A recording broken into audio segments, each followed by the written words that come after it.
नीलम की उसकी बहू पारुल से खूब पटती। दोनों सास बहू नहीं बल्कि माँ बेटी की तरह रहते, जिसे सारा मोहल्ला भी अचंभे से देखता। क्या कर रही है सास बहू?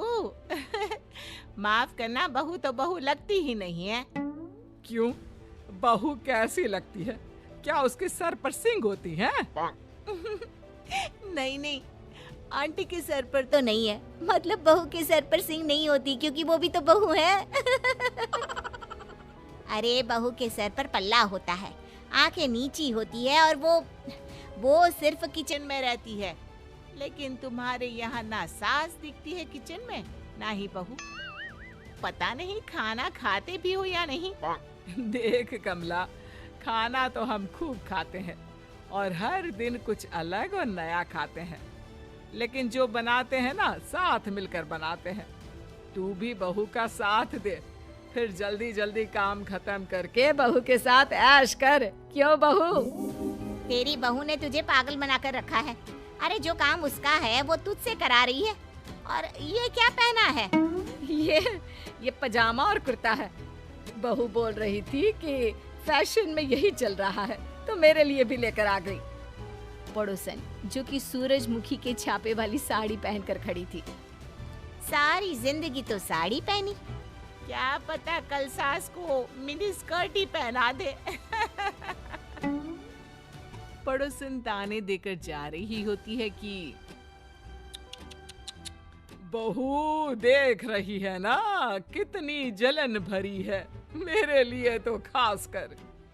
तभी तो माँ, जो जले उसे और जलाओ।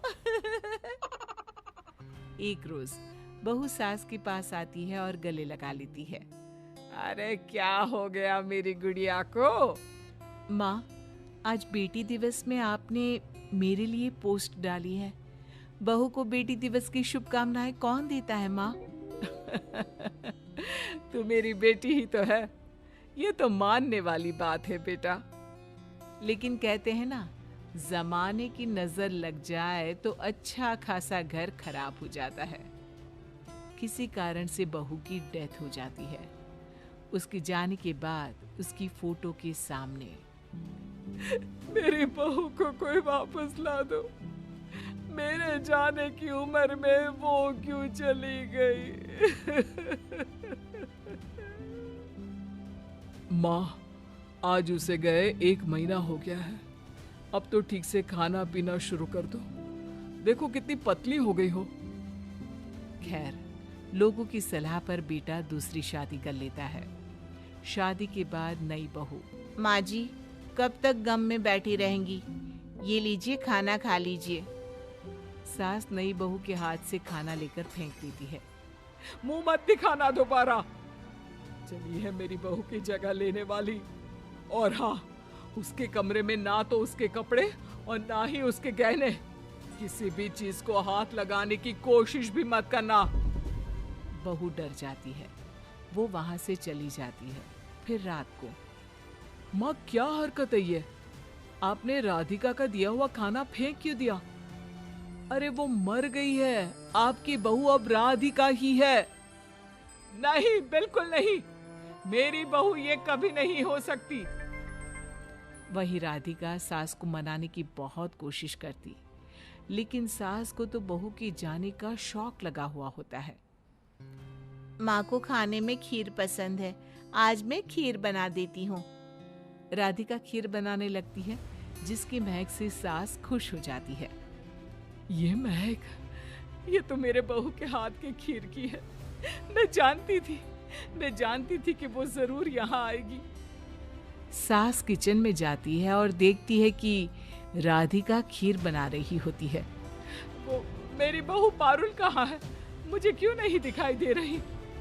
माँ जी, मैं हूँ यहाँ पर, मैं बना रही हूँ खीर। पारुल तो अब नहीं रही ना। तो तू क्यों मेरे और मेरी बहू के किचन में घुसी? हाँ, हट हट यहाँ से, मैं बनाती हूँ खाना। सास राधिका को किचन से निकाल देती है और खुद काम करने लग जाती है। तभी वहाँ पड़ोसन आ जाती है। अरे नीलम, क्यों परेशान रहती है? माना तेरी बहू हीरा थी, लेकिन जो आई है उसे भी तो समझ। वो भी तो कुछ सपने लेकर आई होगी ना। किसे समझूं? नहीं, वो मेरी बहू नहीं है।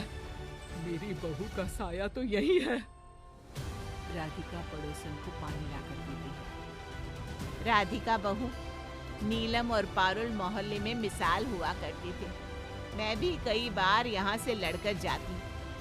बहुत जलन होती थी मुझे इन सास बहू को देखकर। पता नहीं किसकी काली नजर ने घर खराब कर दिया। मैं सब जानती हूँ आंटी जी, लेकिन माँ जी को अपने जीवन को आगे भी जीना है। ऐसे तो नहीं चलेगा ना कि वो सारा दिन बिना खाना पानी के बैठी रहे। खैर, कोई क्या कहता। लोग घर आते, सास को समझाने की कोशिश करते, और ऐसे ही एक दिन ननद आती है। देखिए भाभी, गलती तो आपकी ही है जो माँ ठीक नहीं हो पा रही। पारुल भाभी थी तब तो माँ मुझे भी याद नहीं करती थी, लेकिन आप है कि माँ के दिल से पारुल भाभी को निकाल ही नहीं पा रही है। अगर ऐसा है तो भैया ने तो शादी करके गलती ही करती है।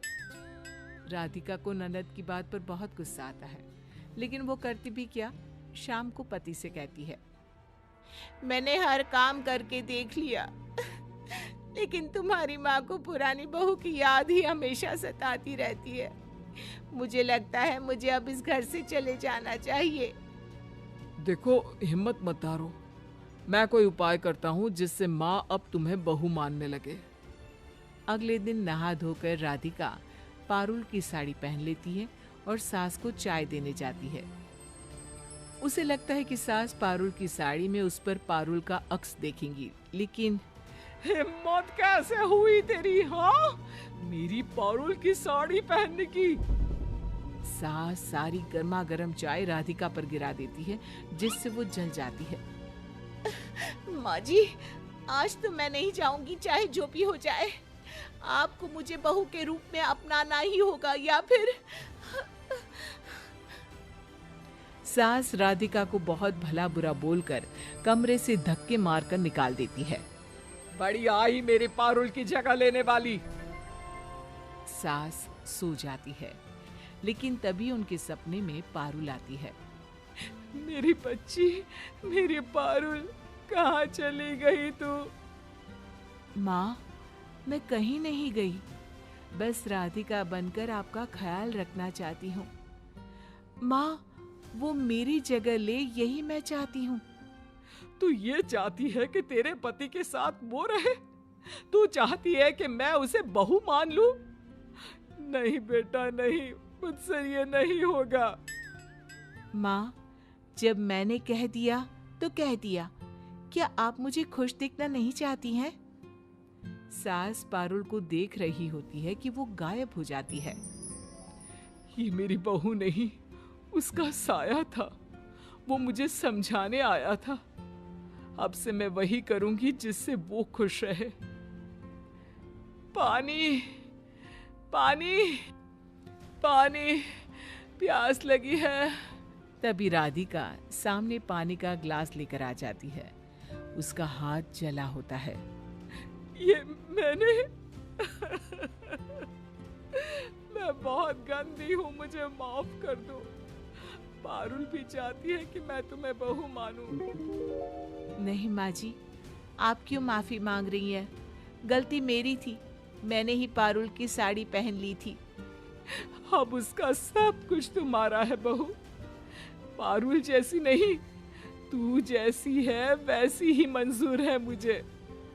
और राधिका सास को